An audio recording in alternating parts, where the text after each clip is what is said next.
Welcome to this video on the 4 knights game Scotch variation accepted, a sharp and dynamic opening that leads to open, active positions right from the start.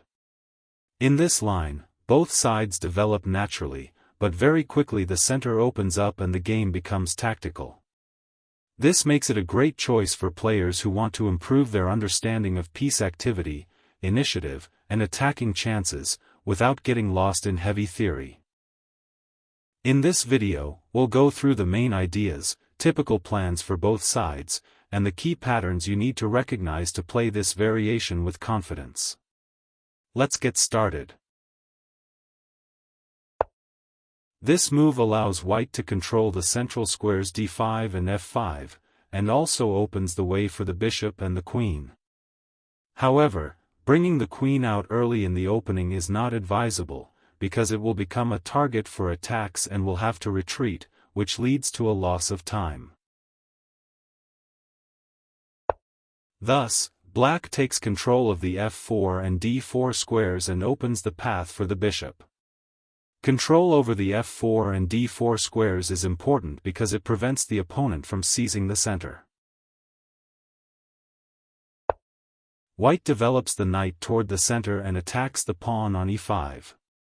Developing pieces closer to the center is important because they have more available moves there and are therefore placed more optimally.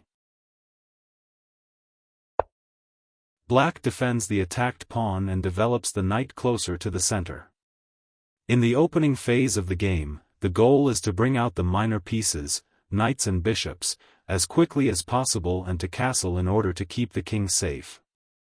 However, if instead of developing the knight from b8 to c6, black were to play the bishop from f8 to d6, it would make it more difficult to advance the pawn from d7, and the bishop itself would also be placed on an unfavorable square. White continues developing the minor pieces and proactively defends the central pawn on e4. Thus, black develops the knight closer to the center and attacks the pawn on e4. Of course, it is still defended for now. Nevertheless, the f6 square is the best square for the knight from g8. The idea of the move is to exchange the pawn from the d for the central pawn on e5. After that, white will still have a central pawn on e4, while black will not. In other words, white will gain control of the center. And the side that controls the center has a positional advantage. This is the best move.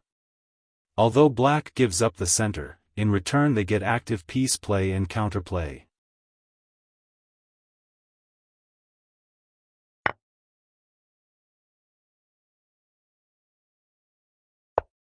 This is a passive move.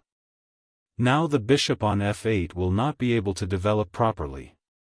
As a result, white has a positional advantage, which comes from the fact that the pawn on e4 is better placed than the pawn on d6. White first develops the dark-squared bishop because they are planning to castle queenside. Of course, it was also possible to place the bishop on g5, creating a pin.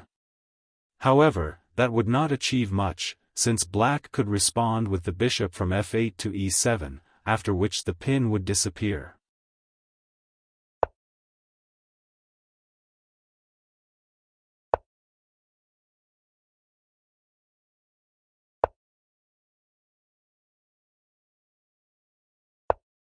So, the kings are castled on opposite sides. Now white's plan is a pawn storm on the king side, f2, f3, g2, g4, h2, h4, and so on. The main goal is to open one of the files and use it to reach the opponent's king. Black, on the other hand, will try to launch an attack on the queen side. However, white's chances of a successful attack are significantly higher because white has a space advantage. The pawn on e4 is better placed than the pawn on d6.